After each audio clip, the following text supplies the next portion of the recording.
मी मुंबईवरून आली आहे. माझं नाव आहे निकिता नितीन घाणेकर. खरं तर मी असं कधी बोलली नाही आहे सगळ्यांच्या समोर. खूप भीती वाटते.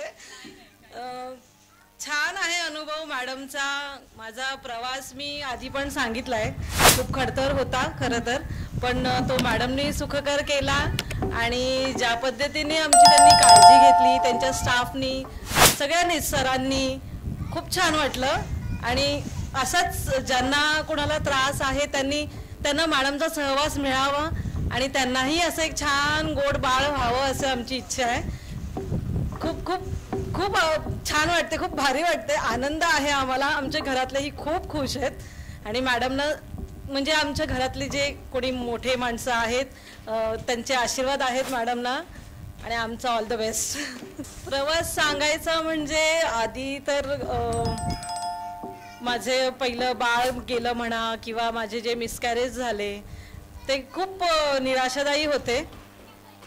प्रवास खूपच परत पुन्हा ट्रीटमेंट घ्यायची इच्छा नव्हती खरं तर, पण होतं मॅडमच्या हाताने माझी ट्रीटमेंट व्हावी असं कुठेतरी नशिबात होतं. माझ्या मिस्टरांच्या जबरदस्तीने म्हणा, त्यांनी एकदा चल मॅडमकडे, एकदा भेट त्यांना, त्यांच्याशी बोल, म्हणजे तुला जर वाटलं तर आपण ती ट्रीटमेंट पुढे करू, नाही तर नको करूस, असं म्हणून त्यांनी जबरदस्ती करून मला मॅडमच्या मुंबईच्या OPDला घेऊन गेले.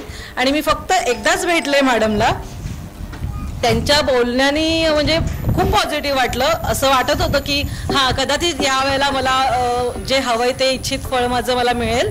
आणि त्याप्रमाणे मी घ्यायला सुरुवात केली ट्रीटमेंट. खरं तर मॅडमच्या औषधांनीच मला फरक पडला.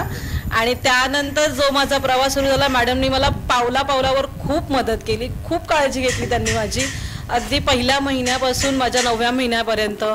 त्यासाठी मी इथे येऊन नगरला राहिले 2 महिने माझी डिलिव्हरी होईपर्यंत.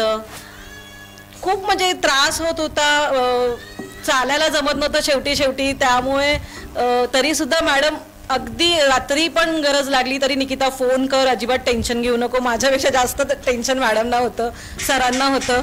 सर अगदी डिलिव्हरीच्या दिवशीसुद्धा खूप पॅनिक झाले होते. मला माहिती आहे, त्यांनी खूप माझ्यासाठी खूप केलं आहे आणि ते शब्दात सांगण्यासारखं नाही आहे. खरं तर आयुष्यभराची ऋणी आहे मी त्यांची. मॅडम, सर, खरंच थँक्यू सो मच.